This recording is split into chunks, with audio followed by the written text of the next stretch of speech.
अच्छा जी। So basically अब हम इसी सवाल पे आते हैं कि जहाँ से हमने ये सीरीज स्टार्ट की थी कि वेक्टर्स होते क्या हैं। अच्छा, अब मैं मतलब आज के लेक्चर में मैं करूँगा ये कि आपको जनरल और स्पेसिफिक व्यू पॉइंट्स के दरमियान नेविगेट करूँगा।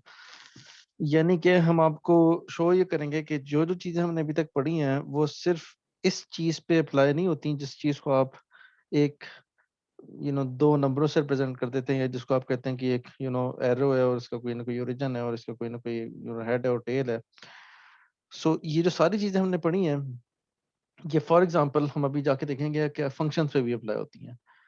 तो अगर वो सारे के सारे कॉन्सेप्ट जो हमने पढ़े हैं लीनियर अलजेब्रा के, वो फंक्शन पे भी अप्लाई होती हैं, तो इसका मतलब ये कि फिर मतलब वो सारी, मतलब मैं ये कह ही रहा हूँ कि वेक्टर पे नहीं बल्कि फंक्शंस भी इन सम सेंस वेक्टर्स हैं। ठीक है।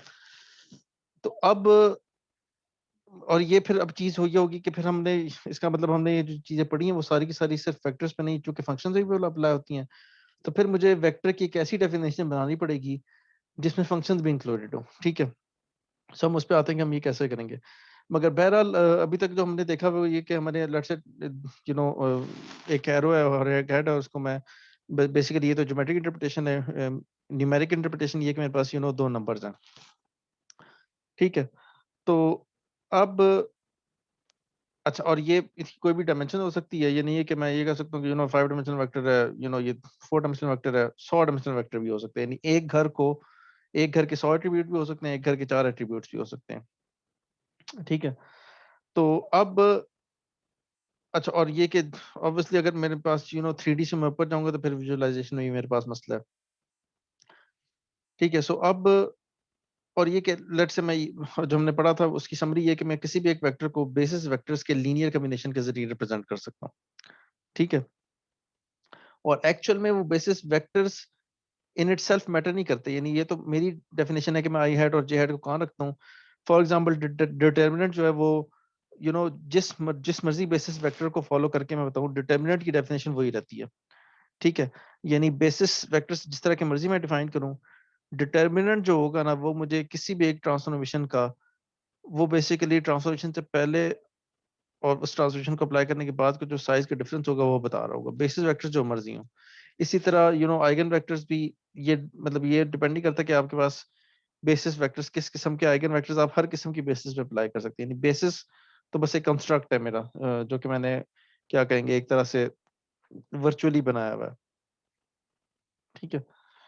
तो अब हम बेसिकली अभी ये देखेंगे कि इस तरह के सारे कॉन्सेप्ट ना यानी जो हमने पढ़े अभी तक, वो अब मतलब हम सवाल ये करेंगे कि अच्छा, अगर तो मतलब ये कि बेसिस वेक्टर्स की अहमियत नहीं है, या यूं कहें कि मैं अपनी मर्जी की कोई से भी बेसिस वेक्टर चूज कर सकता हूं, तो अब ये कि वेल इससे मुराद क्या है कि फिर मतलब फिर मतलब मैं जो बाकी सारे ऑपरेशंस हैं जिसमें बेसिस वेक्टर्स से अपनी मर्जी की डिफाइन कर सकता हूँ, तो फिर वो ऑपरेशन मैं कैसे करूंगा। ठीक है। सो अब हम इस तरह की वो उस पे आते हैं कि जैसे कि मैंने बताया था कि फॉर एग्जांपल फंक्शंस जो होते हैं वो भी मेरे पास एक वेक्टर स्पेसेस की तरह के होते हैं। ठीक है। और वो उससे क्या मुराद है, तो उससे मुराद ये है कि लेट्स से आपके पास दो फंक्शंस हैं, एफ ऑफ एक्स और जी ऑफ एक्स, बिल्कुल जिस तरह मेरे पास दो वेक्टर्स होते थे। ठीक है। जिस तरह मैं दो वेक्टर्स को ऐड करता था उसी तरह मैं दो फंक्शंस को ऐड कर सकता हूँ। अच्छा, इससे क्या मुराद है कि दो फंक्शंस को ऐड कर सकता हूँ? इससे मुराद ये है कि उस फंक्शन की वैल्यू को मैं हर किसी भी एक वैल्यू पे मैंने उस फंक्शन की सम की वैल्यू निकालनी हो, तो वो सम की वैल्यू इक्विवेलेंट होगी इंडिविजुअल जो वैल्यूज हैं फंक्शंस की, दोनों फंक्शंस की एट दैट वैल्यू उनको मैं ऐड कर दूं। ठीक है। सो ये यानी ये बिल्कुल इसी तरह है कि जिस तरह मैंने वेक्टर्स को देखा था कि दो वेक्टर्स को मैं ऐड करता था, बिल्कुल इसी तरह फंक्शंस को भी ऐड करने की कोई ना कोई नोशन है। और वो नोशन ये है कि इंडिविजुअल वैल्यूज पे अगर आपने फंक्शंस को सम करना है तो हर फंक्शन को इन इंडिविजुअल एफ और जी को एक्स पे इवेलुएट करें और दोनों को ऐड कर दें। ठीक है। तो ये अगर आप देखें तो बेसिकली इसमें और उसमें फर्क क्या है कि वेल वेक्टर में तो एक ही दफा मैं इस तरह का काम करता था, फंक्शंस में मैं यूं समझ लें एक दो तीन चार पांच, मतलब जितनी ज्यादा वैल्यूज होंगी उतनी दफा मैं ये काम रिपीट करूंगा। ठीक है। यानी सेम कॉन्सेप्ट है वेक्टर एडिशन का, बस फर्क ये है कि वेक्टर्स में तो मैंने मतलब दो वेक्टर्स को ऐड करना था तो मैं एक दफा ये काम करता था। फंक्शन के केस में मैं जितनी मेरे पास वैल्यूज हैं उतनी दफा मुझे ये काम रिपीट करना पड़ेगा। लाइकवाइज मेरे पास इस तरह का केस है कि फंक्शंस को स्केल भी मैं कर सकता हूँ। यानी अगर आपने कोई एक फंक्शन है रेड, आपने उसका स्केल वर्जन निकालना है। अब ये तो अजीब सी बात लगती है कि स्केल फंक्शन से क्या मुराद है, मगर इससे मुराद एक्चुअल में ये है कि इंडिविजुअल वैल्यूज पे जो फंक्शन की वैल्यूज थी आप उनको डबल करते जाएं, ठीक है। तो किसी एक फंक्शन को आपने मतलब सो ये भी अगेन है कि जिस तरह वेक्टर को मैं स्केल करता था बिल्कुल उसी तरह मैंने फंक्शन की इंडिविजुअल वैल्यूज को उतनी दफा स्केल कर दिया, ठीक है। और बेसिकली अगर आपको याद हो तो वेक्टर्स की जो बेसिक ऑपरेशन थी ना भाई, वो यही दो थे। एक तो वेक्टर एडिशन और दूसरी स्केलिंग। और उसके बाद उन्हीं से फिर हमने बाकी सारे के सारे linear transformation, null space, dot products और आइगन एवरीथिंग के वो देखा था। अच्छा, बिल्कुल इसी तरह जिस तरह हमने for example linear transformations vectors की देखी थी, बिल्कुल इसी तरह लीनियर ट्रांसफॉर्मेशंस फंक्शंस की होती हैं। यानी एक फंक्शन पे मैं कोई ना कोई लीनियर ट्रांसफॉर्मेशन अप्लाई करूं तो दूसरा फंक्शन आ जाए। बिल्कुल इसी तरह जिस तरह एक वेक्टर पे मैं कोई ना कोई लीनियर ट्रांसफॉर्मेशन अप्लाई करता था तो दूसरा वेक्टर आ जाता था, ठीक है। अब इससे फॉर एग्जांपल बता दिए कि लेट्स से आपके कोई ना कोई और इसकी सबसे आसान एग्जांपल डेरिवेटिव है। यानी डेरिवेटिव इस तरह का फंक्शन है जो कि एक फंक्शन को लेता है और दूसरी फंक्शन दे देता है, ठीक है। और ये बिल्कुल लीनियर असल लीनियर फंक्शन होने से क्या मुराद है ये तो मैं अभी बाद में आता हूँ, ठीक है। मगर मैं अभी आपको सिर्फ ये एग्जांपल दे रहा हूँ कि जिस तरह हम किसी भी एक वेक्टर पे कोई ना कोई ट्रांसफॉर्मेशन अप्लाई करते थे तो एक दूसरा वेक्टर आ जाता था, बिल्कुल इसी तरह एक फंक्शन है, उस पे मैं कोई ना कोई ट्रांसफॉर्मेशन अप्लाई करता हूँ तो मेरे पास एक दूसरा फंक्शन आ जाएगा। यानी ये फंक्शन था जो कि था 1/9 x³ - x, मैंने इसका डेरिवेटिव लिया तो मेरे पास ये वाला फंक्शन आ गया। डेरिवेटिव बाय द वे 3 इधर आएगा, 1/3 हो जाएगा। तो इसका डेरिवेटिव यही आता है। और अगर आप 1/3 x² - 1 को प्लॉट करेंगे तो प्लॉट करके बेशक देखते हैं जीरो पे, वेल जीरो पे वैल्यू होगी -1, ठीक है। तो -1 है। ये क्या है जी, वन पे क्या वैल्यू होगी, वन पे वैल्यू होगी 1/3 - 1, ठीक है। सो इसीलिए नेगेटिव है। यानी हर एक्स की वैल्यू को चेंज करते जाएं और वैल्यू को प्लॉट करते जाएं तो येलोइश ग्राफ है। इसी तरह अगर आप यूएस वाले फंक्शन को प्लॉट करेंगे तो ये पिंकिश ग्राफ आ जाएगा। अच्छा, और ये डेरिवेटिव, सो अभी डेरिवेटिव हम बाद में आते हैं और ये भी देखते हैं कि लीनियर कैसे है। मगर बहरहाल कोई ना कोई एक फंक्शन है जो कि मतलब कोई ना कोई ट्रांसफॉर्मेशन है जो कि एक फंक्शन लेती है और मेरे पास दूसरा फंक्शन दे देती है, बिल्कुल इस तरह जिस तरह के मैं एक ट्रांसफॉर्मेशन थी जो कि एक वेक्टर लेती थी दूसरा वेक्टर दे देती थी। अच्छा, अब लीनियर कैसे है ये, तो यानी ट्रांसफॉर्मेशन लेनी को एक इस तरह मतलब एक इस तरह की ट्रांसफॉर्मेशन जो कि एक फंक्शन ले दूसरा फंक्शन दे दे, उसके लीनियर होने से क्या मुराद है, ठीक है। और बेसिकली इससे मुराद वही है जो कि दो वेक्टर्स को मतलब जो कि दो लीनियर ट्रांसफॉर्मेशन ऑफ वेक्टर्स में होती थी कि एक वेक्टर पे मैं जब लीनियर ट्रांसफॉर्मेशन अप्लाई करूं तो दूसरा वेक्टर आ जाए। वो लीनियर कब होती थी, जिस तरह वो लीनियर होती थी बिल्कुल इसी तरह फंक्शन भी लीनियर होगा। अब इससे मुराद क्या है? अच्छा, इससे मुराद ये है कि लेट्स से आपके पास, सो फॉर एग्जांपल हम पहले वेक्टर्स पे आ जाते हैं। अच्छा जनाब, ट्रांसफॉर्मेशन लीनियर उस वक्त होगी जब दो प्रॉपर्टीज को फॉलो करे। यानी कोई भी लीनियर ट्रांसफॉर्मेशन जब दो वेक्टर्स वी एंड डब्ल्यू पे अप्लाई होगी, सॉरी कोई भी ट्रांसफॉर्मेशन लीनियर उस वक्त होगी जब इसकी जबकि वो एडिटिविटी और स्केलिंग की जो दोनों प्रॉपर्टीज हैं इसको सेटिस्फाई करे। इससे क्या मुराद है? इससे मुराद ये कि मेरे पास लेट्स से दो वेक्टर्स हैं, एक वेक्टर है v, दूसरा वेक्टर है w।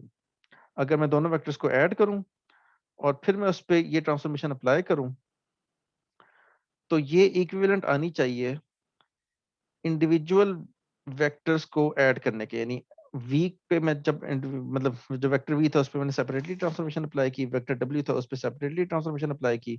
अब अगर मैं दोनों को ऐड करता हूं तो बेसिकली उन जो मेरे पास ये जो वेक्टर था जो कि v प्लस डब्ल्यू को ऐड करके आया था और उसको ऐड करके ट्रांसफॉर्म करके, ठीक है। यानी v और सो v प्लस डब्ल्यू ये था, ठीक है। v प्लस डब्ल्यू ये था। अब ये जब ट्रांसफॉर्म होगा तो आप देखेंगे कि v और w के ट्रांसफॉर्म्ड वर्जन के लीनियर एडिशन के जरिए वो वेक्टर अचीवेबल होना चाहिए। यानी अब आप देखते जाएं कि v इधर है, w इधर है और v प्लस w ये तीनों ट्रांसफॉर्म होंगे। ठीक है, ठीक है। सो अब ये w ट्रांसफॉर्म हो गया, v भी ट्रांसफॉर्म हो गया और v प्लस w भी ट्रांसफॉर्म हो गया। ये मुझे ऊपर वाली इक्वेशन ये कह रही है कि बेसिकली अगर आप एल ऑफ वी करें और फिर इसमें ऐड कर दें एल ऑफ डब्ल्यू को, तो आपके पास एल ऑफ वी प्लस डब्ल्यू आना चाहिए। यानी एक वेक्टर को इंडिविजुअल ट्रांसफॉर्म करें, दूसरे को ट्रांसफॉर्म करें, फिर दोनों को ऐड करें, तो वो जो वेक्टर आना चाहिए वो इक्विवेलेंट होना चाहिए कि अगर आप ट्रांसफॉर्मेशन से पहले ऐड कर दें और फिर ट्रांसफॉर्मेशन अप्लाई करें। ठीक है, ये एडिटिविटी है। ठीक है, और इसी तरह स्केलिंग भी यही है कि आपने एक वेक्टर लिया v, उसको स्केल किया और उसके बाद फिर ट्रांसफॉर्मेशन अप्लाई की, तो वो वही वेक्टर आएगा कि v का जो ट्रांसफॉर्म्ड वर्जन था उसको मैं स्केल कर दूं। यानी किसी भी एक वेक्टर को मैं स्केलर से मल्टीप्लाई करूं और फिर उस पर ट्रांसफॉर्मेशन अप्लाई करूं, तो वो इक्विवेलेंट आनी चाहिए कि इंडिविजुअल वेक्टर पे ट्रांसफॉर्मेशन अप्लाई करने के बाद उसको मैं स्केल कर दूं। अगर तो ये दो प्रॉपर्टीज आपके पास बैठेंगी तो इसको कहा यह जाता है कि ये जो लीनियर ट्रांसफॉर्मेशन है ये प्रिजर्व करती है एडिशन एंड स्केलर मल्टीप्लिकेशन को। और ये जो मैंने जुमला सादर किया था ना शुरू में कि grid lines remain parallel and evenly spaced, ये कुछ भी नहीं है सिवाय इस प्रॉपर्टी को एक्सप्रेस करने के ज्योमेट्रिकली। यानी ये तो अगर ये तो मैंने आपको बता दी ये दोनों प्रॉपर्टी तो शायद समझ भी आ गई है मैथमेटिकली, मगर इसका नेट इफेक्ट ये होता है कि आपके पास ग्रिड लाइंस पैरेलल रहती हैं और इवनली स्पेस्ड रहती हैं। ठीक है, सो वो जो मैंने नोशन बताई था अभी के grid lines main parallel and evenly space, वो बेसिकली अगर ये ना हो दोनों की, इन दोनों में से कोई सी एक प्रॉपर्टी ना हो, तो ये नामुमकिन है कि आपके पास कोई ट्रांसफॉर्मेशन एक अप्लाई हो। और हर वेक्टर पे जब आप उसको अप्लाई करते जाएं तो आप देखते जाएं कि वो ग्रिड लाइंस जो है वो यानी सेम तरीके से हर वेक्टर पे ऑपरेशन परफॉर्म हो रहा हो। ठीक है, ये जो grid lines remain parallel and evenly spaced वाला है, ये जुमला सिर्फ उस वक्त वैलिड होता है जब आपके पास ये दोनों के दोनों प्रॉपर्टीज होल्ड कर रहे हो। ठीक है, अच्छा अब हुआ ये है कि मैं वो आपको जो मतलब जो जुमला था उसकी मैंने क्या कहेंगे मैथमेटिकल नोशन बताया है। और उसकी वजह ये है कि लेट्स से आपके पास लीनियर, चूंकि हमने ये देखा था कि दो वेक्टर्स को मैं ऐड करूं तो उनका उनका स्केल वर्जन जो होता है उसका ट्रांसफॉर्म, उसको मैं ट्रांसफॉर्म करूं तो ये इक्विवेलेंट आता है कि आपके पास जो ट्रांसफॉर्मेशन मैट्रिक्स लेट से, मतलब वो जो मैंने जुमला सादर किया था कि लेट से ट्रांसफॉर्मेशन मैट्रिक्स किस तरह प्रिजर्व करती है लीनियरिटी को। इससे मुराद ये है कि आप कोई भी ट्रांसफॉर्मेशन अप्लाई करें तो इससे मुराद ये है कि आपके पास बेसिस वेक्टर्स, यानी जो वेक्टर था जो कि आप बेसिस वेक्टर्स के जरिए, लेट से कोई भी वेक्टर वी है, आप बेसिस वेक्टर्स के जरिए जा सकते हैं। तो अब आप जो उसका जो ट्रांसफॉर्म्ड वर्जन है वो बेसिकली जो बेसिस वेक्टर्स की ट्रांसफॉर्म्ड वर्जन है उसके लीनियर कम्बिनेशन के जरिए, सेम लीनियर कम्बिनेशन के जरिए कि जो कि आपने ओरिजिनल वेक्टर तक पहुंचने के लिए यूज किया था, सेम लीनियर कम्बिनेशन के जरिए आप ट्रांसफॉर्म्ड वेक्टर तक पहुंच सकते हैं। ये एग्जैक्टली ये सेम स्टोरी है जो कि हमने इधर बताई है कि आप मतलब दो वेक्टर्स को अगर ऐड करें तो वो उसका जो ट्रांसफॉर्म्ड वर्जन है वो इंडिविजुअल वेक्टर्स के ट्रांसफॉर्म्ड वर्जन के लीनियर कम्बिनेशन के जरिए अचीवेबल होना चाहिए। बिल्कुल सेम स्टोरी इधर हमने देखी है। ठीक है, कि जो इंडिविजुअल वेक्टर है उसका ट्रांसफॉर्म्ड वर्जन बेसिस वेक्टर्स के ट्रांसफॉर्म्ड वर्जन के लीनियर कम्बिनेशन के जरिए अचीवेबल है। ठीक है, अच्छा अच्छा अब ये जो स्टोरी थी ना, यानी हमने ये देखी थी कि यानी जो बेसिक प्रॉपर्टी है ये कि वेक्टर्स एडिशन और वेक्टर स्केलिंग की जो कि मेरे पास होल्ड करनी चाहिए। सेम स्टोरी अब मैं फंक्शन के लिए भी, यानी मैं मतलब सेम रूल अप्लाई करूंगा कि दो फंक्शंस को ऐड करता हूं। यानी कोई भी फंक्शन, मतलब कोई भी ट्रांसफॉर्मेशन लीनियर उस वक्त होगी जबकि दो फंक्शंस को अगर आप ऐड करें और उसमें ट्रांसफॉर्मेशन अप्लाई करें तो इंडिविजुअल फंक्शन को ट्रांसफॉर्म करें और फिर दूसरे इंडिविजुअल फंक्शन को ट्रांसफॉर्म करें और फिर दोनों को ऐड कर दें। ठीक है, यानी ये जो वेक्टर्स हैं जिस पे एरो लगा हुआ है, अगर मैं इस वेक्टर v की जगह कोई फंक्शन अज्यूम कर लूं और w की जगह कोई फंक्शन अज्यूम कर लूं और ये दोनों प्रॉपर्टी साबित कर दूं, तो वो जो ट्रांसफॉर्मेशन होगी l, वो लीनियर ट्रांसफॉर्मेशन ऑफ फंक्शंस होगी। ठीक है, तो इसको हम अभी देखते हैं इससे क्या मुराद है।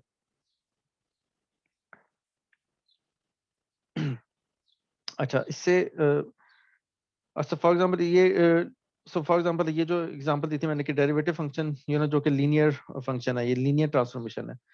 इससे मुराद ये है कि लेट्स से अगर आप डेरिवेटिव लेते हैं ना दो फंक्शंस का, दो फंक्शंस को आप ऐड करते हैं, उनका डेरिवेटिव लेते हैं, तो वो इक्विवेलेंट आएगा कि अगर आप पहले फंक्शन का डेरिवेटिव लें और दूसरे फंक्शन का डेरिवेटिव लें और फिर दोनों को ऐड कर दें। ठीक है, ये आई मीन ये बकायदा अच्छा इसको प्लॉट करके साबित भी किया जा सकता है। यानी आप करेंगे कि X cube so for example दो एक्सेस हैं, एक एक्स है एक वाई है, Y is equal to X cube का ग्राफ कुछ और आएगा, इसी तरह X Y is equal to X square का ग्राफ कोई और आएगा। आप उन दोनों को ऐड करें, दोनों फंक्शंस को इस तरह इंडिविजुअल वैल्यूज पे एक्स और वाई की जो वैल्यूज आ रही हैं उन पे एक्स क्यूब और एक्स स्क्वायर को ऐड करते हैं। ठीक है, और फिर उसका डेरिवेटिव लें। अच्छा, डेरिवेटिव कैसे लेंगे यार, ये तो मैं बाद में आता हूँ। ठीक है, मगर ये कि वो डेरिवेटिव इक्विवेलेंट आएगा कि अगर यानी न्यूमेरिकल डेरिवेटिव ले लें। ठीक है, सो इम्प्लिसिट या वो न्यूमेरिकल डेरिवेटिव अभी हम बाद में आता हूँ, यानी वो कैलकुलस में देखेंगे कैसे लेना है। मगर बाहर कैफ इसको प्रॉपर्टी को इस टाइम मतलब वैसे ही याद कर लें, या सोच मतलब ये शायद पहले भी पढ़ी हो कि दो फंक्शन को मैं ऐड करूं और फिर जो कंबाइंड फंक्शन आ रहा है उसका डेरिवेटिव लूं, तो वो इक्विवेलेंट आएगा कि अगर पहले फंक्शन का मैंने डेरिवेटिव लिया और दूसरे फंक्शन का, अच्छा पहले फंक्शन का डेरिवेटिव तो आ ही जाएगा 3x स्क्वायर, इसी तरह इसका डेरिवेटिव क्या आएगा 2x, तो 3x स्क्वायर प्लस 2x को अगर आप प्लॉट करें तो वो बेसिकली ये जो कंबाइंड फंक्शन है इसका अगर डेरिवेटिव लें तो वो दोनों प्लॉट्स आपस में सेम बराबर आएंगे। ठीक है, अच्छा इस पे हम प्लॉट पे बाद में आ जाते हैं कि वो कैसे करेंगे, ये कैलकुलस की उसमें देखेंगे। ठीक है, सो बेसिकली एग्जैक्टली वही है कि दो फंक्शंस दो वेक्टर्स को मैंने ऐड किया है और उस पे मैंने कोई ट्रांसफॉर्मेशन अप्लाई की है, तो वो इंडिविजुअल वेक्टर्स को अगर मैं ट्रांसफॉर्मेशन अप्लाई करके ऐड करूं तो उसके इक्विवेलेंट है। यानी अब हो ये रहा है कि मैं आपको जो स्पेसिफिक वेक्टर्स नोट की जो नोटेशन थी ना उससे ऊपर उठ के ये बता रहा हूँ कि अगर इन वेक्टर्स की जगह कोई फंक्शंस हों तो भी सेम नोशन लीनियरिटी का वैलिड है, जो कि आपने वेक्टर्स के लिए पढ़ा, सेम एप्लीकेबल है फॉर फंक्शंस। ठीक है, और लाइकवाइज डेरिवेटिव की एक और प्रॉपर्टी ये है कि अगर आप किसी फंक्शन के साथ किसी एक स्केलर को मल्टीप्लाई करें तो वो इक्विवेलेंट होता है कि आप अगर आप स्केलर को बाहर ले जाएं और फंक्शन का डेरिवेटिव लें और उसको 4 गुना स्केल कर दें। ठीक है, ये बिल्कुल एग्जैक्टली इसकी इक्विवेलेंट है कि जो कि हमने वेक्टर पे देखा था। अच्छा, सो अब हम करते ही हैं कि मैं आपको ना यानी अब ये कोशिश करता हूँ कि जिस तरह लीनियर ट्रांसफॉर्मेशन पढ़ाई थी मैट्रिक्स वेक्टर प्रोडक्ट के उसमें। ठीक है, यानी मैंने देखा ये था कि अगर आपने किसी भी एक फंक्शन को किसी भी एक वेक्टर पे अप्लाई करना हो तो उसका तरीकाकार ये है कि एक ट्रांसफॉर्मेशन मैट्रिक्स हो, उसको अगर आप उस वेक्टर पे अप्लाई करें तो आउटपुट आपके पास एक वेक्टर आ जाए। सो सेम यानी मैं सेम पर्सपेक्टिव में शो करूंगा डेरिवेटिव को, यानी मैं डेरिवेटिव को एज अ मैट्रिक्स या as a linear transformation matrix show करूंगा। ठीक है, अच्छा वो कैसे करूंगा, सो हम उस पे आ जाते हैं। अच्छा अब ये वैसे बड़ी बात भी बड़ी अजीब सी लगती होगी कि ये कैसी बात है कि मैं किसी भी एक फंक्शन को वेक्टर के फॉर्म में लिख दूं, मगर ये कि ये एन मुमकिन है। देखें बेसिस वेक्टर्स अगर मुझे पता है ना, यानी मतलब अब मैं करने ही जा रहा हूँ कि डेरिवेटिव को एज अ मैट्रिक्स की फॉर्म में लिखने लगूं, मगर उससे भी पहले सवाल ये है कि क्या मैं किसी फंक्शन को एज अ वेक्टर रिप्रेजेंट कर सकता हूँ या नहीं। इससे मुराद ये है कि वेक्टर को तो मैं लेट से अगर कोई लेट से 3D स्पेस में कोई वेक्टर है तो उसके 3 कोऑर्डिनेट्स थे, तो क्या कोई इस तरह का फंक्शन है, यानी मैं फंक्शन को अगर एज अ वेक्टर रिप्रेजेंट करना होगा तो मैं कैसे करूंगा, सबसे पहली बात ये बनती है। ठीक है, तो सबसे पहले तुम ये देख लेते हैं। सो इमेजिन करें आपके पास इतने सारे पॉलिनोमियल्स हैं, एक पॉलिनोमियल ये, दूसरा पॉलिनोमियल ये, तीसरा, या यूं कि एक फंक्शन ये, दूसरा फंक्शन ये, तीसरा फंक्शन ये, चौथा फंक्शन ये, और इतने सारे फंक्शन हैं। ठीक है, तो सबसे पहले तो हमने करना ये कि इनमें से कोई एक फंक्शन उठा लूं और उसको एज अ वेक्टर रिप्रेजेंट करूं, तो वो मैं कैसे करूंगा। अच्छा, जब भी मैं वो अगर वेक्टर याद हो तो वेक्टर को रिप्रेजेंट करने के लिए मुझे बेसिस वेक्टर्स चाहिए होते थे, यानी कोई ना कोई मुझे पता हो कि बेसिस वेक्टर्स किस तरह के दिखाई देंगे। उन बेसिस वेक्टर्स के जरिए फिर मैं बताऊंगा कि अच्छा यार अगर लेट्स से 3, 2 है, इसका मतलब ये है कि बेसिस वेक्टर जो एक्स डायरेक्शन में बेसिस वेक्टर उसको 3 टाइम्स स्केल करो, वाई डायरेक्शन में जो बेसिस वेक्टर उसको 2 टाइम्स स्केल करो और फिर 3 तक पहुंचोगे।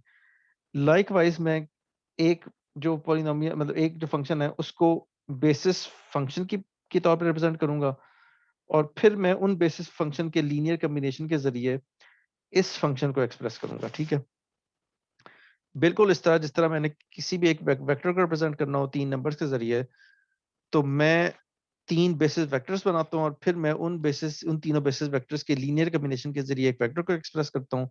बिल्कुल इसी तरह एक फंक्शन है, मैंने उसको as a basis function represent करना है as a linear combination of those basis functions.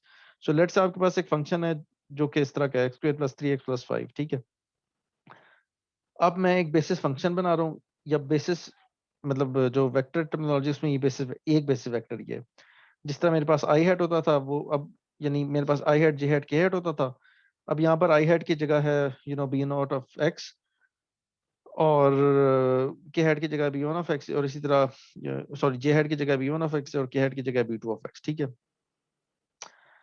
सो अगर मैं ये अज्यूम करूं कि ये मेरे पास बेसिस मतलब ये पहला बेसिस फंक्शन है या बेसिस वेक्टर है, ये दूसरा बेसिस वेक्टर है, ये तीसरा बेसिस वेक्टर है, ये चौथा बेसिस वेक्टर है या बेसिस फंक्शन है, मेरे पास लेट से कोई भी फंक्शन होगा x² + 3x + 5, तो मैं उसको इसके इन बेसिस फंक्शंस के लीनियर कॉम्बिनेशन के जरिए एक्सप्रेस कर सकता हूँ। कैसे? वेल वो ऐसे कि अगर मैं ये वाला बेसिस फंक्शन उठाऊं, ठीक है, सो पहली बात तो ये कि ये जो बेसिस फंक्शन है ये चार, ये बिल्कुल इसी तरह जिस तरह मेरे पास बेसिस वेक्टर्स होते थे।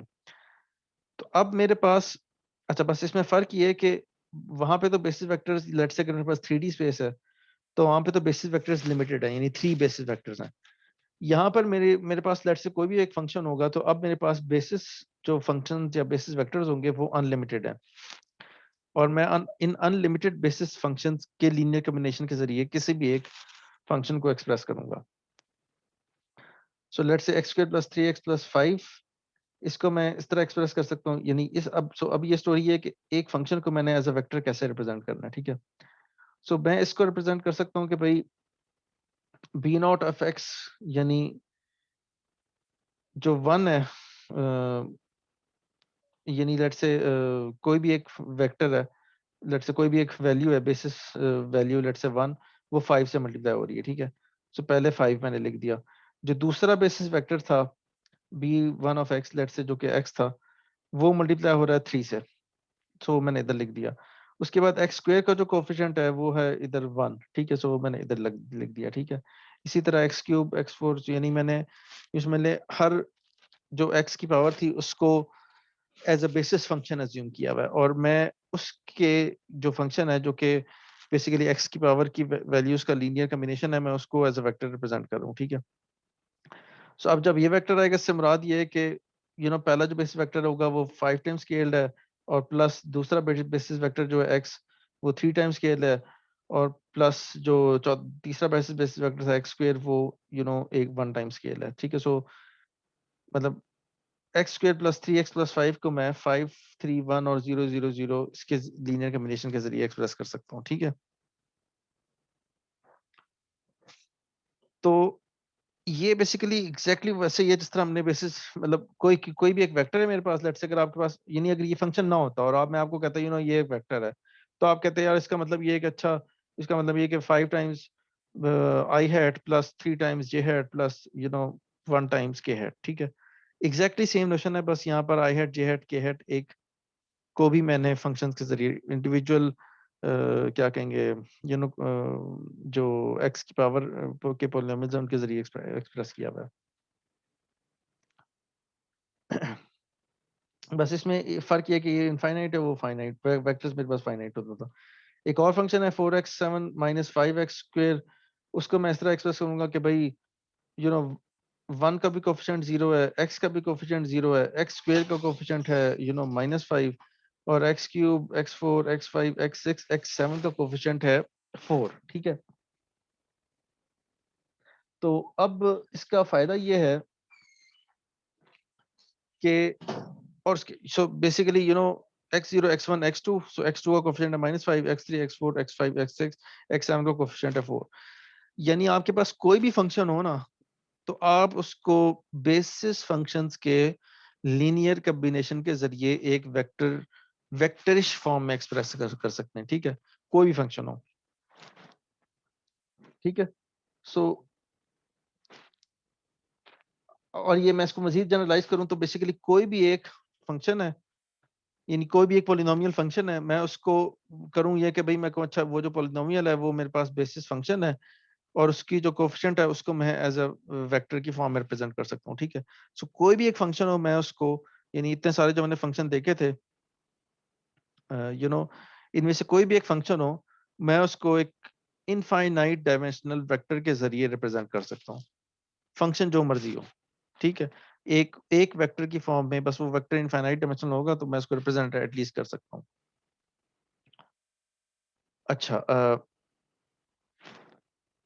राइट, सो ये तो हो गया किसी भी एक फंक्शन को एज अ वेक्टर रिप्रेजेंट कैसे करना है।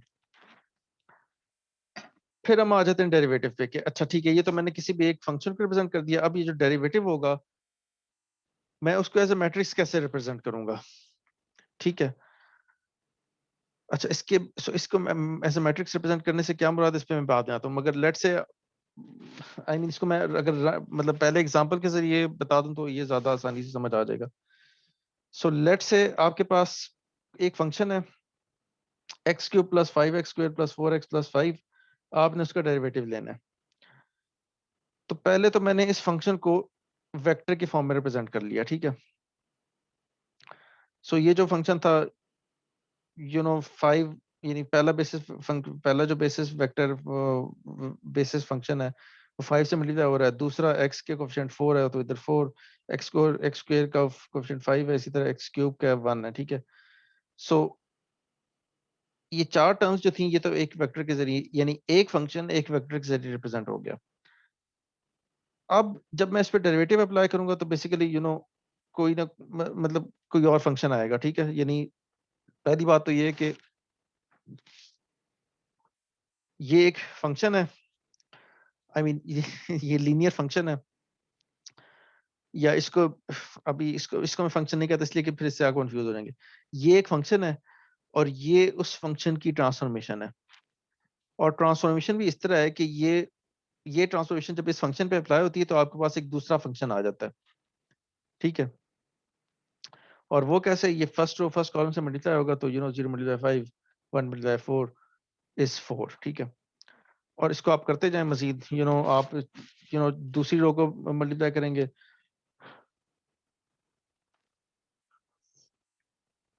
तो दूसरी दूसरी रो पहले कॉलम से मल्टीप्लाई होगी तो आपके पास आंसर आएगा 5 क्रॉस 2 10, ठीक है। और इसी तरह आप तीसरी रो को इस वेक्टर से मल्टीप्लाई करेंगे तो आपके पास आंसर आएगा 3 क्रॉस 1 इज 3, ठीक है। तो मतलब ये हो ये रहा है, और फिर इसके बाद आप बेसिकली डेरिवेटिव 0 0 0, अच्छा ये क्यों है इसको मैं बाद में आता हूँ, मगर हुआ ये एक्चुअल में कि एक फंक्शन था, उसको मैंने लीनियरली ट्रांसफॉर्म किया, लीनियर ट्रांसफॉर्मेशन उससे अप्लाई की, इस तरह के एक दूसरा फंक्शन आ गया, और वो फंक्शन जो था वो इस तरह था कि 3x² प्लस 10x प्लस 4, ये डेरिवेटिव भी इसका बनता है बाय द वे, ठीक है। और इस चूंकि ये एक और फंक्शन है तो जिस तरह मैंने इस फंक्शन को एज अ वेक्टर रिप्रेजेंट किया था, बिल्कुल इसी तरह इस फंक्शन को भी मैं एज अ वेक्टर रिप्रेजेंट कर सकता हूँ। और इसको एज अ वेक्टर रिप्रेजेंट करना हो तो इससे मुराद ये कि ये वाला जो बेसिस वेक्टर था वो 4 से मल्टीप्लाई हो रहा है, ये वाला जो सेकंड बेसिस वेक्टर था x वो 10 से मल्टीप्लाई हो रहा है, जो थर्ड बेसिस वेक्टर था एक्स स्क्वायर वो 3 से मल्टीप्लाई हो रहा है, ठीक है। सो एक फंक्शन ये, या एक वेक्टर ये, दूसरा आउटपुट वेक्टर ये है, और ये बेसिकली लीनियर ट्रांसफॉर्मेशन है, यानी कि एक फंक्शन का पे डेरिवेटिव अप्लाई करके दूसरा फंक्शन ले लेना डिटो कॉपी इक्विवेलेंट है कि एक इनफाइनाइट यानी n क्रॉस n की ट्रांसफॉर्मेशन मैट्रिक्स को एक n क्रॉस 1 के वेक्टर से मल्टीप्लाई करके n क्रॉस 1 का दूसरा वेक्टर ले लेना, ठीक है। यानी जो लीनियर मतलब ये जो डेरिवेटिव ऑपरेशन है मैंने किया ये है कि उसको मैट्रिक्स वेक्टर प्रोडक्ट के जरिए रिप्रेजेंट कर दिया, इसलिए कि अगर मैं ये ना करूं तो आप कहेंगे यार अच्छा ये मतलब ये वेक्टरिश, मतलब ये वेक्टर ट्रांसफॉर्मेशन कैसे है, तो ये बेसिकली इस वेक्टर की इस मैट्रिक्स के जरिए इस वेक्टर में ट्रांसफॉर्मेशन है, यानी एक वेक्टर को दूसरे वेक्टर में मैंने ट्रांसफॉर्म कर दिया यूजिंग दिस मैट्रिक्स, ठीक है। सो ये एक तरह से डेरिवेटिव की डेरिवेटिव का लीनियर अलजेब्रिक मैट्रिक्स रिप्रेजेंटेशन है, ठीक है।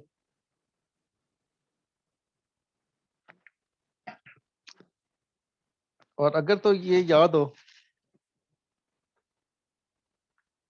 यानी वो और यानी हमें वो जो स्टोरी थी कि ये जो वो अगर लीनियर ट्रांसफॉर्मेशन याद है ना, तो पहला वेक्टर क्या बताता था लीनियर ट्रांसफॉर्मेशन में, कि जो पहला बेसिस वेक्टर था वो ट्रांसफॉर्म होके किधर आया है, ये मुझे वो जो पहला बेसिस वेक्टर थे बताता था।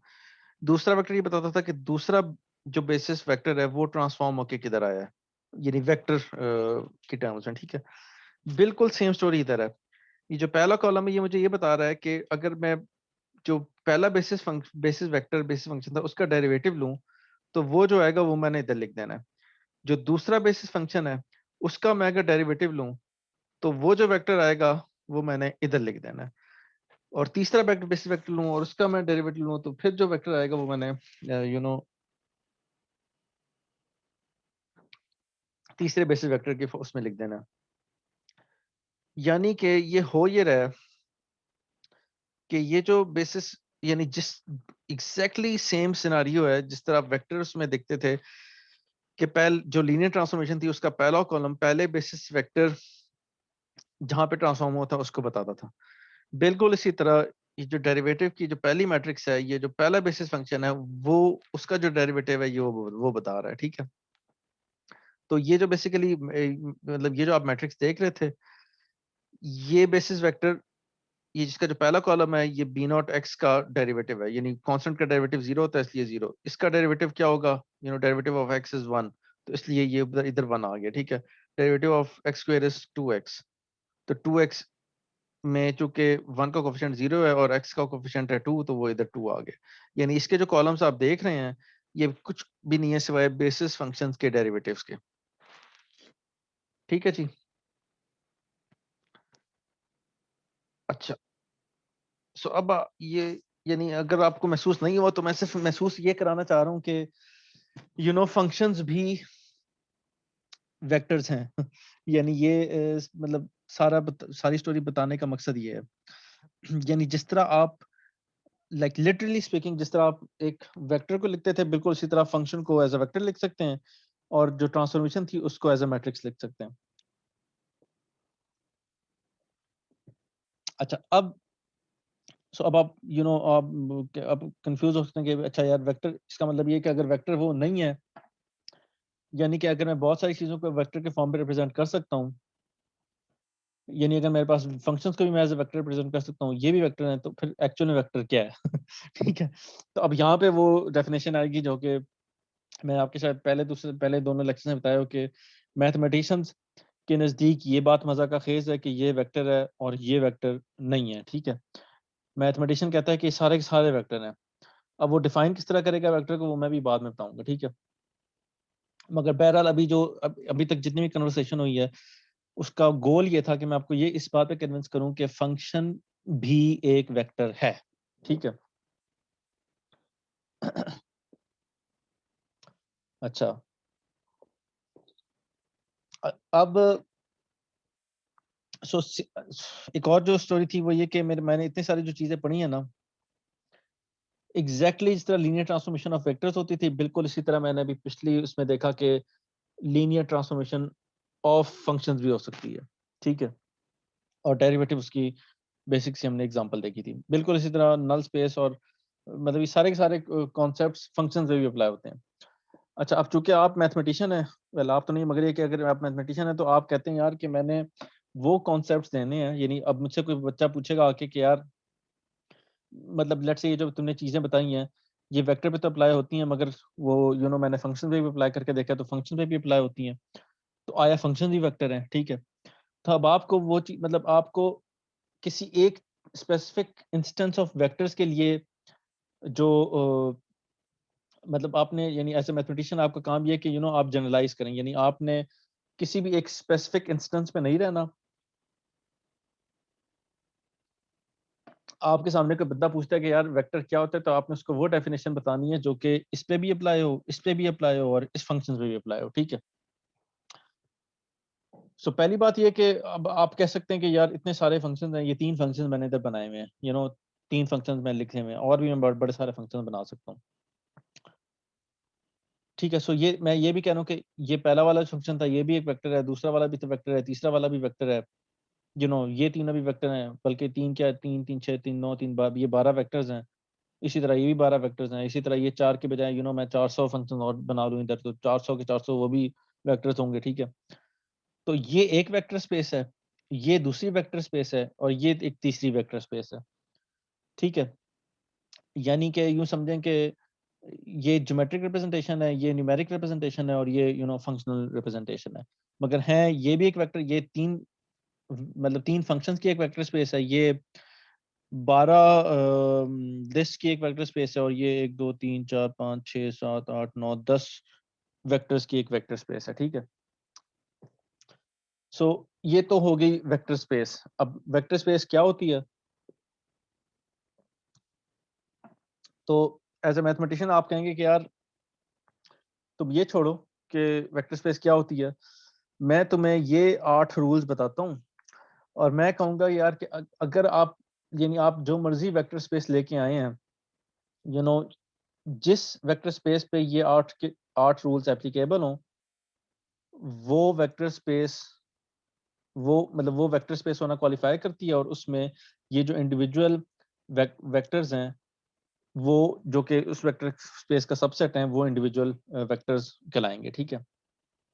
यानी कि मैं हुआ ये कि मैंने बेतहाशा 4-5 फंक्शंस लिख दिए, ठीक है, और मैथमेटिशियन के पास गया कि यार ये मेरी एक वेक्टर स्पेस है जिसमें फॉर एग्जांपल ये 3 फंक्शन है। अब तुम मुझे ये बताओ कि ये वेक्टर स्पेस होना क्वालिफाई करते हैं या नहीं। मैथमेटिशियन कहेगा अच्छा यार ठीक है, कोई बात नहीं, तुम बस मेरे पास 8 रूल्स हैं, ये अप्लाई कर लो। वो जो 3 फंक्शन तुमने लिखे थे, उनमें ये देखो कि दूसरे तीसरे फंक्शन को ऐड करके पहले में ऐड करो तो आया, पहले दोनों को ऐड करके तीसरा फंक्शन अगर उसमें ऐड करो तो ये दोनों इक्विवेलेंट आने चाहिए, ठीक है। फिर इसी तरह ये करो, फिर इसी तरह ये बारी बारी एक फंक्शन को स्केल करो, उस पर दोबारा स्केल करो, तो वो कंबाइंड ए बी के बाद मतलब ए बी को मल्टीप्लाई करके फिर ये इसको स्केल करो, तो दोनों आपस में इक्विवेलेंट आना चाहिए। यानी ये जो इंडिविजुअल मैथ में 8 प्रॉपर्टीज बता रहा हूँ ना, इनको तुम बारी बारी टेस्ट करते जाओ। अब वो टेस्ट अगर इस पे एप्लीकेबल है तो ये भी वेक्टर है, यानी ये येलो लाइन एक वेक्टर है, और जो तुम्हारी वेक्टर स्पेस थी वो वैलिड है। अगर वो जो 8 रूल्स हैं, वो ये वाले जो कितने 1 2 12 वेक्टर्स जो हैं, ये उन 8 रूल्स को सेटिस्फाई करते हैं, तो उनमें से हर इंडिविजुअल वेक्टर भी वेक्टर है, और ये भी वेक्टर है। यानी इस तीनों के तीनों वेक्टर्स हैं, इसलिए कि ये जो तीनों के तीनों वेक्टर स्पेसेस थी, ये इन 8 रूल्स को क्वालिफाई करती हैं, ठीक है। सो अब आपको समझ आ रही होगी कि मैथमेटिशियंस के नज़दीक वेक्टर से ज़्यादा वेक्टर को जो चीज़ इन इटसेल्फ डिफाइन कर रही होती है, वो रूल्स हैं, या जिनको हम एक्सियम्स बोलते हैं, ठीक है।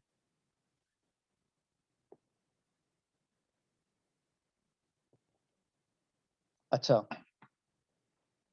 सो बहरहाल ये 8 एक्सियम्स हैं जिस जिस जो कि लीनियर अलजेब्रा में जिस चीज़ पे एप्लीकेबल हो, वो चीज़ वेक्टर है, ठीक है। सो अब वेक्टर की पूरी डेफिनेशन ये आ गई।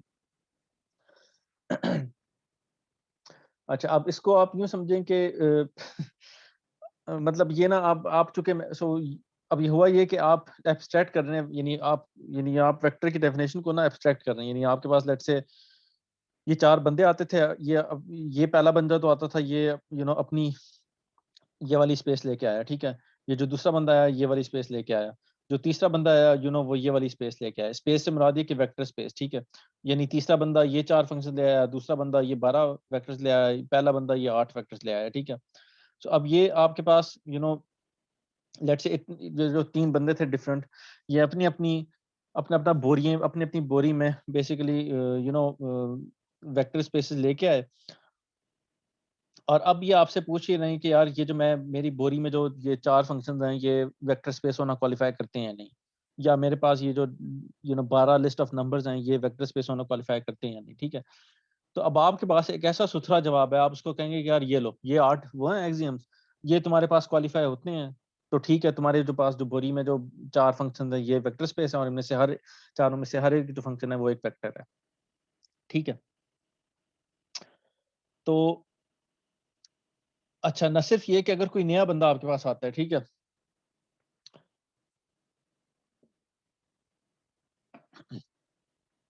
ठीक है, सो लेट्स से कोई,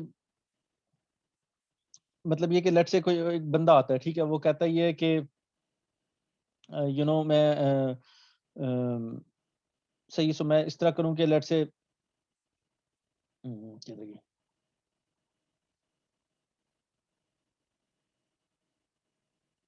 अच्छा, सो लेट्स आपके पास एक, मतलब ये बिल्कुल जिस तरह 3 तरह के मैंने बताई एग्जांपल्स दी कि 3 बंदे आए, अपने पास, उनके पास डिफरेंट है। सो लेट्स से एक और बंदा आया, वो पाए 1 2 3 4 5 6 7 8 9 10 11 12 13 14 15 16, उसकी बोरी में ना 16 पाई क्रिएचर्स हैं।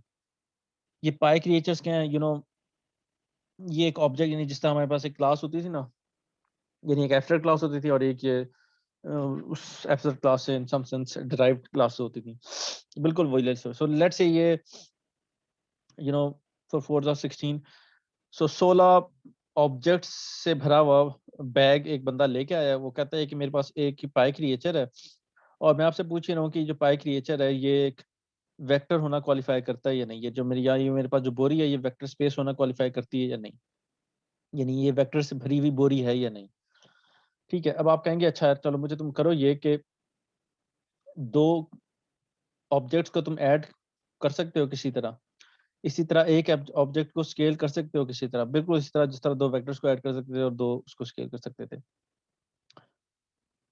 तो अगर तो तुम ये काम कर सकते हो, और न सिर्फ वो बल्कि ये 8 के 8 काम तुम कर सकते हो, यानी तुम्हारे पास जो 2 पाई क्रिएचर्स हैं, या 2 या 3, उनमें से हर एक पे अगर ये एप्लीकेबल है, तो इसका मतलब ये है कि तुम्हारे पास जो 12 के 12 पाई क्रिएटर्स तुम लाए थे ना, वो वेक्टर स्पेस होना क्वालिफाई करते हैं, और वो 12 के 12 इंडिविजुअली वेक्टर्स हैं, अदरवाइज नहीं है, ठीक है।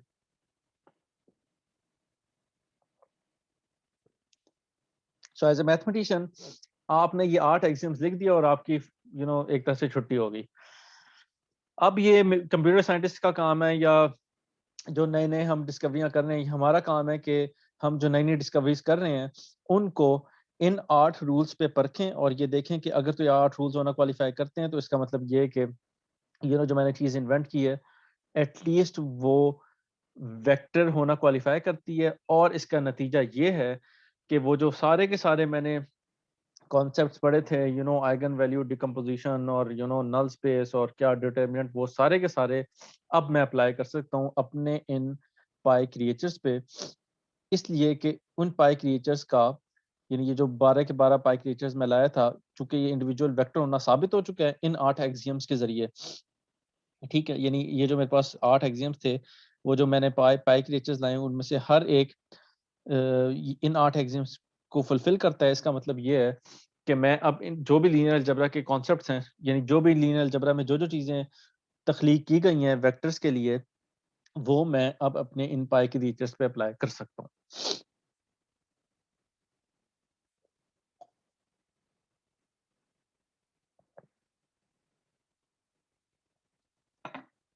ठीक है जी। सो अब मैथमेटिशियन को ना ये ज्योमेट्रिक इंटरप्रिटेशन से इसीलिए गर्ज नहीं होती, यानी उसको बस इन दो ये जो 2 एक्सियम्स थे ना, इनसे गर्ज है, ठीक है। अब ये हमने चूंकि ये स्टार्ट किया था, तो वो मैंने इस तरह बताया था, मगर ये कि अब जब भी आप बुक्स में पढ़ेंगे ना, आपको बुक्स में आमतौर पे इस तरह लिखा जाएगा कि, मतलब आपको बुक में इस तरह देखने को मिलेगा कि भाई जो वेक्टर्स होते हैं वो मतलब ये वाली जो डेफिनेशन होती है उसको सेटिस्फाई करते हैं कि, यानी वेक्टर्स में 2 कॉन्सेप्ट्स होते हैं, या सॉरी, जो लीनियर ट्रांसफॉर्मेशन की जो डेफिनेशन होगी उसमें आपको ये लिखा आएगा कि कोई भी ट्रांसफॉर्मेशन एल लीनियर उस वक्त है जब वो दो, मतलब जब वो इन 2 प्रॉपर्टीज को सेटिस्फाई करती हो, ठीक है। और इन 2 प्रॉपर्टीज में वी और डब्ल्यू चाहे किसी भी किस्म के कोई से भी वेक्टर्स हो, चाहे वी और डब्ल्यू फंक्शन हैं, चाहे वी और डब्ल्यू पाई क्रिएचर्स हैं, चाहे वी और डब्ल्यू लिस्ट ऑफ एरोज हैं जो भी हैं, अगर तो लीनियरिटी मतलब ये दोनों इक्वेशन सेटिस्फाई होती हैं तो इसका मतलब ये है कि वो दोनों पाई क्रिएचर्स लीनियरली ट्रांसफॉर्म हो गए इनटू सम अदर क्रिएचर्स, ठीक है। सो अब ये जो लीनियरिटी की डेफिनेशन है ये एब्स्ट्रैक्ट है, ठीक है। यानी उसको आप इस तरह लिखेंगे ना कि इस तरह के भाई grid lines remain parallel and evenly spaced. तो ये तो सिर्फ डेफिनेशन लीनियरिटी की वो है जो कि वेक्टर्स के लिए वैलिड है। ये डेफिनेशन ऑल्दो है तो एग्जैक्टली ये, मगर ये सिर्फ वेक्टर के लिए वैलिड है। ये अगर फंक्शंस में अप्लाई करूं तो what do you mean by saying that functions remain grid lines remain parallel and evenly spaced. ये अगर फंक्शंस हो तो फिर तो ये स्टेटमेंट ही इनवैलिड है।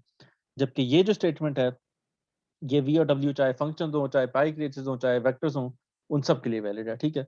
सो मैथमेटिशियन ऑलवेज जनरलाइजेस, ठीक है। वो इस तरह की डेफिनेशन देता है जो कि सिर्फ इस तरह की ना हो, जो कि इस तरह की एक स्टेटमेंट हो जो कि सिर्फ वेक्टर्स के लिए वैलिड हो, बल्कि इस तरह की स्टेटमेंट हो जो कि मतलब किसी भी मैं अप्लाई करूं ऑब्जेक्ट पे तो उसके लिए फंक्शन वैलिड हो। वो याद होगा, आप ऑपरेटर ओवरलोडिंग पढ़ते हैं, फंक्शन ओवरलोडिंग। सो बिल्कुल सेम है कि फंक्शन को मैंने इस तरह डिफाइन करना है कि वो ऑब्जेक्ट की टाइप पे डिपेंडेंट ना हो, ठीक है। यानी प्लस का जो फंक्शन होता है, मैं दो नंबर्स को भी ऐड कर सकता हूँ, दो बलून्स को भी ऐड कर सकता हूँ, मैं दो घरों को भी ऐड कर सकता हूँ। यानी ये डिपेंड नहीं करता कि वो फंक्शन, यानी एडिशन की जो डेफिनेशन है वो किसी एक स्पेसिफिक ऑब्जेक्ट पे डिपेंडेंट नहीं होती, ठीक है। अच्छा, तो इसीलिए मैथमेटिशियंस हमेशा जनरलाइज करते हैं और वो इस तरह की डेफिनेशन देते हैं जो कि हर उस पर वैलिड हो। और ये फिर दूसरे जो बंदे हैं फील्ड में काम करने वाले, उनका काम होता है कि वो यू वी डब्ल्यू को कैसे डिफाइन करते हैं, ठीक है। तो ये वही सवाल है कि लेट्स से आप मैं आपसे पूछूं कि थ्री क्या है। वेल, ये अजीब लफ्ज़ सा सवाल है कि थ्री क्या है। वेल, जब भी आप थ्री मतलब इमेजिन करेंगे तो आपके पास सम ट्रिपलेट ऑफ ऑब्जेक्ट्स आएगा। वो तीन स्क्वायर्स भी हो सकते हैं, तीन घर भी हो सकते हैं, तीन नंबर्स भी हो सकते हैं।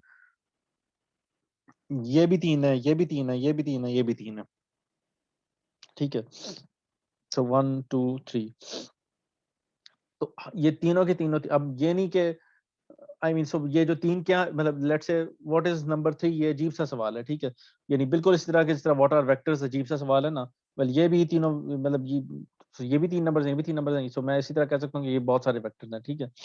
सो जब भी आप यानी मतलब जो बेसिक नोशन होता है किसी भी एक नंबर का, वो बेसिकली ये होता है कि आप उसको मतलब इस तरह डिफाइन करते हैं कि वो इनकैप्सुलेट कर ले तमाम के तमाम रिलेटिव इंस्टेंसेस को, ठीक है। सो जो मैथमेटिक्स में डेफिनेशन होती है वो इनकैप्सुलेट कर लेती है जितने भी इंस्टेंटेनियस वैल्यूज हैं उनको, ठीक है। सो अब ये लीनियर अलजेब्रा खत्म हो चुका है। सो इसके बाद हम अगले लेक्चर में इंशाल्लाह इमेजेस और उनके ऑपरेशन देखेंगे, ठीक है। मगर बहरहाल ये मैंने सिर्फ जो अब आज का लेक्चर था ये मैथमेटिशियंस की अहमियत पे फोकस करके इसलिए गुजारा है कि आप लोगों का दिमाग बंद ना हो जाए कि वो जो एरोस वाले वेक्टर्स होते हैं, ये जो हमने जितने भी ऑपरेशंस पढ़े थे, डिटर्मिनेंट, आइगन वैल्यू डिकम्पोजिशन और व्हाट नॉट, वो सारे के सारे लिस्ट ऑफ नंबर्स पे नहीं अप्लाई होते, बल्कि हम फंक्शंस पे भी अप्लाई कर सकते हैं या हर उस चीज पे अप्लाई कर सकते हैं जिसको जो कि उन 8 रूल्स पे सेटिस्फाई हो, ठीक है। यानी आइगन फंक्शंस भी कोई ना कोई चीज होती है बिल्कुल इस तरह जिस तरह आइगन वेक्टर्स होते हैं, ठीक है। ओके, सो आज के लिए इतना ही।